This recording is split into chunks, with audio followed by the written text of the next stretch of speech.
Ito yung mga blessings, mga kapiksi, no? For some of you, makaka-experience kayo ng mga blessings in disguise ngayong January 1 to 15. Pag sinabing blessings in disguise, may mga tao, bagay, sitwasyon na mawawala, no?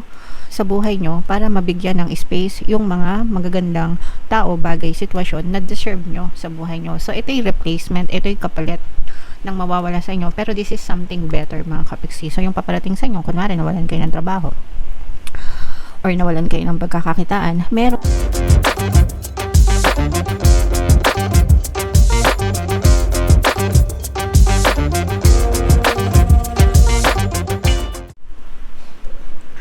Hello guys, hello Taurus, welcome back to Pinoy Pixie Tarot. Ang pamagat ng episode natin for tonight is first half kapalaran guys, para ngayong January 1 to 15 para sa Taurus, Sun, Moon, Rising Sign and Venus. Unahin natin tong deck na to guys, tingnan natin yung mga mensahe sa inyo or yung mga paparating sa inyo, mga pwede nyong ma-experience guys ngayong January 1 to 15. Ito guys, unahin natin tong dalawang to, pagsamahin natin kasi yung iba sa inyo guys, makakatanggap kayo ng magandang balita, lalo na pagdating sa trabaho, sa mga pinagkakakitaan nyo. For example, nag-a-apply kayo ng trabaho, mga kapiksi, may mga pending applications kayo. By January, maaaring makatanggap kayo ng mga magagandang update, mga magagandang balita, pwedeng nakapasa kayo sa interview, pwedeng for job signing, contract signing na kayo, mga kapigsi, o kaya makita nyo na yung email na sa inyo yung mga job offer, ganyan. So those are the kind of good news na maaari nyong matamasa. Yung iba naman sa inyo, kung kayo ay mga freelancers, mga kapiksi, maaaring may mga kliyente na mag-offer sa inyo ng trabaho, mag-offer sa inyo ng kontrata, ng project guys, no? Either short term or long term, pero mga magaganda pa rin yung kaakibat niyan, mga kapiksi. So lahat ng may kinalaman sa trabaho, sa pinagkakakitaan nyo guys, maaari kayong makatanggap ng mga magagandang balita, mga kapiksi. Okay? So, i-main nyo na yan sa comment section guys, mga magagandang balita sa trabaho, sa pinagkakakitaan guys. And for some of you guys na maaaring, especially yung mga nakatanggap ng bonus November, December, pwedeng nabili nyo na guys yung mga bagay na gusto nyong bilhin, yung mga pinag-iipunan nyo. Most of the time kasi guys, no, kapag nakakatanggap talaga ng bonus, may mga pinaglalaanan na yan, mga kapiksi. So for some of you, pwedeng nabili nyo na yung mga gusto nyo, o kaya naman kung medyo kinapos kayo ng budget nung November, December, pagdating ng sahod ngayong January, or baka may inaasahan pa kayo na mga commission, ganyan, maaari nyong mabili yung mga bagay na gusto nyong mabili, mga kapiksi. Okay? Alright. So, ito guys, i-main nyo na yan sa comment section. Itong mga magagandang good news na to, 'di ba? Maganda na good news pa. At saka itong mga mabibili, yung mga bagay na gustong bilhin, mga kapiksi. Alright. So, shuffle natin to guys. Hanapin natin yung energy ng Taurus. Habang sinashuffle ko to, panoorin nyo muna guys yung video natin regarding sa ating paano mag-manifest ng abundance video course. Kapiksi, sawa ka na ba sa mga struggles at hirap sa buhay mo? Masipag ka ba at masikap sa buhay ngunit hindi ka pa rin umaasenso? Ilang beses ka na bang nag-attempt mag-negosyo at mag-invest pero palagi ka pa rin nalulugi? Sa pagkakataon na ito ay maaaring may subconscious beliefs ka na nagiging balakid sa iyong pag-unlad at pagyaman. Introducing, paano mag-manifest ng abundance video course. Dito ay matututunan mong ma-overcome ang mga balakid mo para tuluyan ka ng umunlad, umasenso, sumagana, maging matagumpay, successful at maswerte sa iyong kabuhayan, pera, trabaho, negosyo, salapi at kaperahan ng bonggang-bongga. Dali, mag-send na ng email sa pinoypixie@gmail.com at simulan na ang iyong pagyaman ngayon. Alright, so sa lahat ng gusto mag-avail ng course guys, meron tayong paano mag-manifest ng abundance video course, paano mawala ang third party at magkaroon ng harmonious na relationship, paano pabalikin si ex vice breakup. Sa mga interesado guys, mag-send lang kayo ng email sa pinoypixie@gmail.com. And sa mga naghahanap guys ng pampaswerte na lucky charms or lucky bracelet, Aventurine guys, at saka si Trin yung recommended ko. May makikita kayong mga link sa description box. Wow, grabe. Sobrang ganda naman nito mga kapiksi. So, meron dito, ito yung ano nyo guys, energy ng Taurus. Kayo in represent ng Queen of Pentacles sa ating reading mga kapiksi. Ito yung mga blessings mga kapiksi, no? For some of you, makaka-experience kayo ng mga blessings in disguise ngayong January 1 to 15. Pag sinabing blessings in disguise, may mga tao, bagay, sitwasyon na mawawala, no?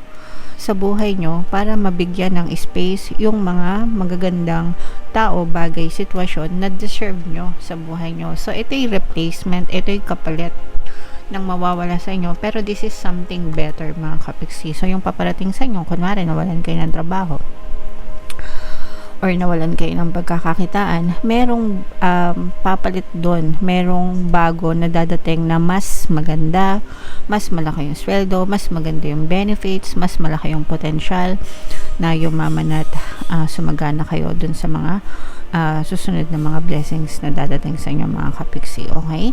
Kaya swerte yung mga nakaka-experience ng blessings in disguise, no? Kasi akala nila sa una problema, 'di ba? Kasi may mawala. Pero again, no, something better talaga yung kapalit nun. Kaya wag kayong masyadong panghinayangan mga kapiksi kapag may nawala sa inyo kasi may mas magandang kapalit 'yon. Especially nung December guys, November, December, sa pagkakaalam ko, no, although hindi naman lahat, maraming nawalan ng trabaho guys kasi maraming company na nag-lay off. May mga kakilala ko, mga kapiksi na na-lay off sa companies nila. Pero wag kayong mawala ng pag-asa guys, no? Sabi ko nga, if you are one of them, may mas magandang kapalit na dadating sa inyo mga kapiksi, okay? So i-main nyo na itong mga blessings in disguise na to, mga pagpapala, something better, mga kapiksi. At saka bukod dyan, may mga good karma din, no? Na ma-experience kayo, so kung naging mabait kayo guys nung 2025, i-expect nyo na good karma yung inyong matatamasa. Pero syempre guys, kung kayo ay naging salbahe, bad karma naman yung inyong mararanasan. So karma works both ways, positive and negative. Kaya nga palagi ko kayong sinasabihan guys na maging mabuti, magkawang gawa para talagang yung balik ng karma sa inyo is maganda. Right? And ito yung sinasabi natin guys, no, ng mga magagandang offer, magagandang good news. Magaganda na good news pa. Ito yung mga good news sa profesyon, sa trabaho, no, sa pagkakakitaan, mga kapiksi. So yung mga sinasabi natin ng mga offer, yan talaga yun guys. Yan talaga yun. Mga bagong offer, mga bagong kontrata, mga bagong proyekto, no. So ito, mga bagong simula ito. And probably ito na rin yung something better na nakalaan sa inyo, Taurus. So, i-main nyo na yan sa comment section. Mga bagong simula, maganda yung mga bagong simula sa trabaho. Ganon din sa pag-ibig, guys. Although sa love, parang hindi pa masyado. Mga kapiksi kasi yung iba sa inyo, medyo trap pa kayo sa inyong past. Lalo na kung kakagaling nyo lang sa heartbreak, sa breakup. Hindi pa kayo naka-move on, hindi pa kayo nag-heal. Naintindihan ko yan, mahirap mag-move on sa love and relationship talaga guys. Minsan ilang taon na, no? Depende kasi yan sa sugat, depende sa lalim ng pagsasama, kaya mahirap mag-move on. Naintindihan natin yan guys. Pero kapag naka-move on na kayo, kumbaga, parang sinasabi dito na wag na kayo masyadong matrap dun sa nakaraan kasi may mga bagong paparating. And nabablock ito guys. Kapag hindi kayo naka-move on, nabablock yung pagdating na itong mga bagong jowa. Mga bagong love connection, mga kapiksi. Okay? So, but it's okay. Take your time hanggang sa tuluyan kayong maghilom, mga kapiksi. May mga travel, no? May mga travel na maaaring maganap sa inyo. Pwedeng paglipat, pwedeng movement, mga kapiksi.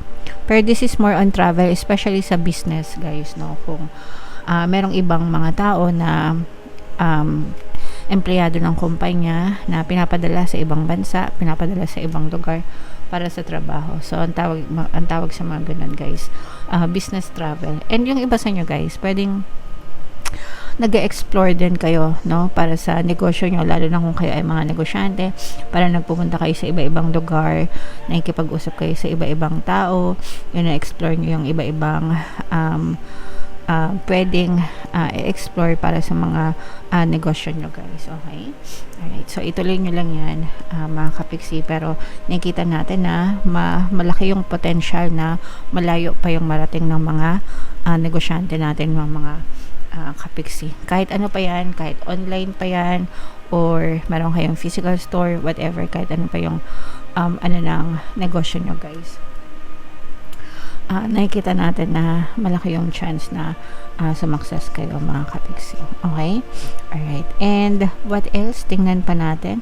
So, again, guys, these are brand new beginnings for some of you. Meron din kayong mga bagong